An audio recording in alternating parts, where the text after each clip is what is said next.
Well, the City of Blackfoot says it hasn't forgotten about the problem with the railroad crossing. Eyewitness News reporter Bree Clark shows us why the city is weighing its options. Well, a lot of people wonder what the big deal is for the railroad crossing here in Blackfoot. Trains often don't just pass through the city. They stop, switching off loads, and they stay for a little bit too long, cutting off access throughout the city, which is something that the city says is still a top priority. We are not letting this go.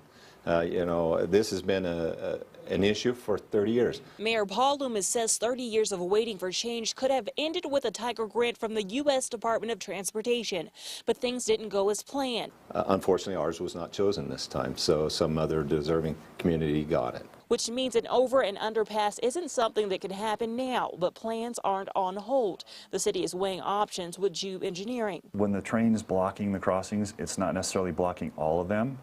So is there technology out there we could implement that would allow cars that are blocked to say, oh wait, there's an opening at a different street, and they could progress down to that street and then cross safely? This is just one option that the engineering firm says they can work with by either tapping into the railroad dispatch or using acoustic and video technology to monitor congestion sites. You can actually have cameras that watch the tracks, and they'll know if a train is sitting on the tracks and blocking it. The plan could also call for signage that indicates which intersections are likely to be open. That would be a convenience to the public, but our real focus is on emergency vehicles. Which means plans may lead to a substation instead. And that's where we would put a fire and police presence on the east side of town that would be available for emergency calls there.